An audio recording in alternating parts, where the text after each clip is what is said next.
So people want to have a better understanding of what's going on with them. And they seem to really kind of focus on that. Like, I want to know what's wrong.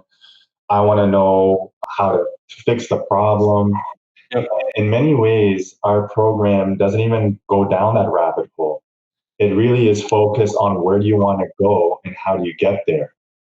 So in doing that, we start highlighting performance issues. So it might be performance issues psychologically, performance issues cognitively, performance issues visually, vestibularly, lifestyle, energy-wise, and sleep-wise, and so on. And many people were getting away with lifestyles and behaviors that weren't quite ideal before this injury, but they were getting away with it. They were just swinging it, and it was fine.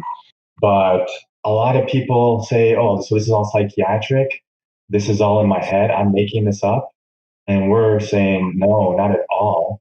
Just like an athlete can use psychological methods to improve their game, you can, if there's untapped potential there, we can use those to help you cognitively. Like, for example, right now we're dealing with this patient. We've done a quantitative EEG on him, and it showed certain type of brain patterns that would explain his clinical symptoms. So it kind of was indicating for him. So then you start wondering, okay, well, he has some kind of functional correlation with what he's experiencing clinically. So is that it? Do we just is it purely a cognitive retraining that has to occur, or is there some other way we can look at things? So we're training him cognitively. Part of it is the HappyNeuron type exercises, and he seemed to plateau in an area.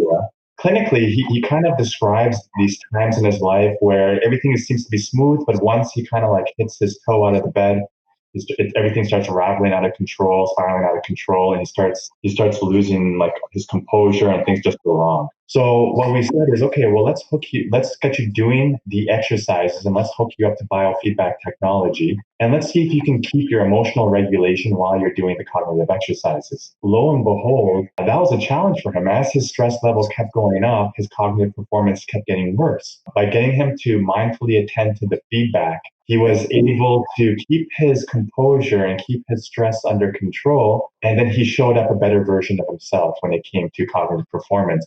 Then over the next 2 weeks, we saw that was the thing that kind of unlocked his ability to pass that plateau that he was at for several weeks. It's easy to say, well, this is all cognitive. Let's just do cognitive training. And then we don't think outside the box. But really, post-concussion syndrome is about your goals. Where do you want to go? And any tool we can use to get you there, then we'll use it. Just like an athlete uses diet, exercise, sleep, psychological methods to get them across the finish line faster. Yeah. Can you, and it's really interesting that you use HappyNeuron in a way as like an assessment tool to really, not only see where your clients are struggling, but also to help educate them about what's going on with the problems that they face in their daily lives and to kind of isolate them. Okay. Dr. Chugh, this was amazing. Thank you very much. And I appreciate the time that you've given me today. Yeah, thanks for giving me the opportunity to share information with patients out there. Thank you.